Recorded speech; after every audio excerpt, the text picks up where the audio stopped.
Ambassador, I've just been alerted to a post from the president. We were discussing his messaging. This is brand new. The caveats are the president of the United States has just posted a news of what he's calling a ceasefire. We don't have fact-checking yet or statements yet from other parties. So you're learning this along with our audience. I'm curious your reaction. I'm going to read. This is also a Truth Social post from President Trump. He says it has been fully agreed, again, claims by the president, quote, by and between Israel and Iran, there will be a complete and total ceasefire in approximately 6 hours. And then he says that will go on for 12 hours, quote, at which point the war will be considered. And the president, in his style, writes in all caps, ended. Again, reading further from the new statement moments ago, quote, officially Iran will start the ceasefire, and upon the 12th hour, Israel will start the ceasefire, and upon the 24th hour, an official end to what he is calling this 12-day war, which will, the president says, be saluted by the world. And he goes on to include other details. My question to you is, given this is coming from one side, but either quickly will be confirmed or not, that's how we track these stories, what is your response, and what does that sound like to you, given your voluminous diplomacy experience, that time scale as announced here by the president? Well, I believe it, and I believe it for a simple reason. We saw the Iranians retaliate today at two places, al-Assad base, where they hit after Qasem Soleimani was killed, and Al Udeid base in Qatar. There were no American casualties. It put the Iranians in a position where they could say, we retaliated. One thing Khamenei could not do was look like they simply surrendered to us. So by retaliating, he can claim we retaliated. He can claim we inflicted damage on Israel. So they're in a position where they can say, okay, we stood up, we didn't give in. The Israelis were in a position where their military was saying we are pretty close to exhausting all the targets that we needed to be able to take out. And I think that the president, all along, he never wanted to get into what he calls the forever wars in the Middle East. He took on his own base in this regard, who clearly people like Tucker Carlson and Steve Bannon were very much against taking this step. And his wanting to show that he could use force and then produce a ceasefire quickly makes, in my mind, very credible. The fact that Iran took a step and they can say we did it puts them in a position where they can end it. I would also say whether Prime Minister Netanyahu was prepared right now to end it or not, I think he couldn't say no to President Trump on this. And my guess is there's some possibility that this was even coordinated in advance.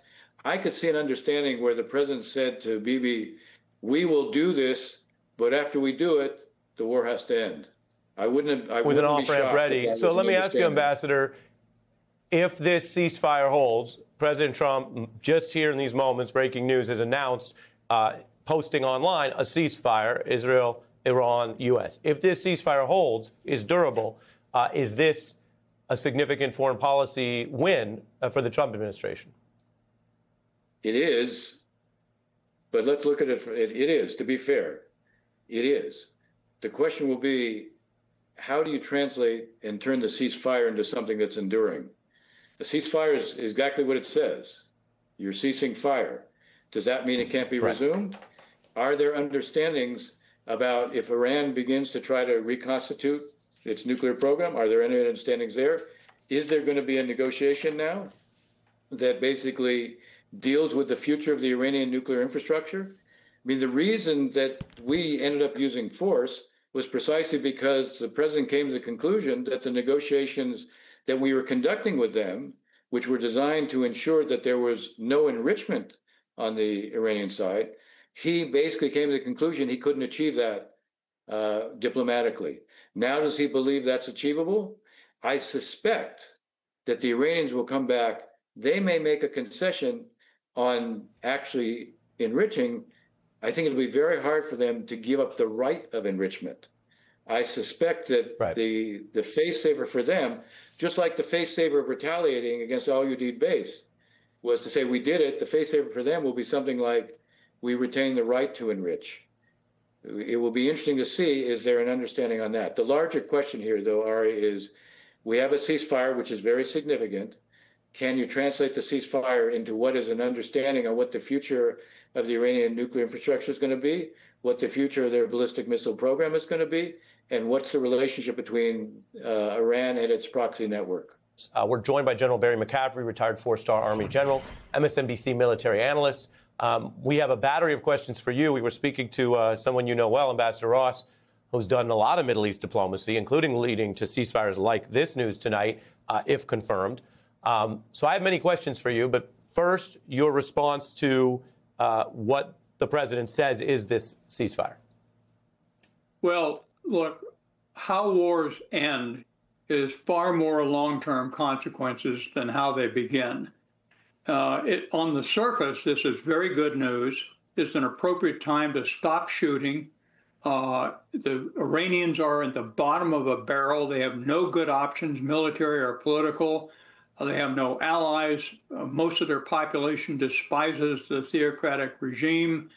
The Israelis are tearing apart their leadership, both political and military and scientific. So they've got to get off stage. The Israelis are running out of high-tech munitions. They want to stop it. President Trump clearly does not want the war to continue. So the big question, as Ambassador Ross says, is how do we translate that into some political long-term good? How do you get them back to the table and negotiate?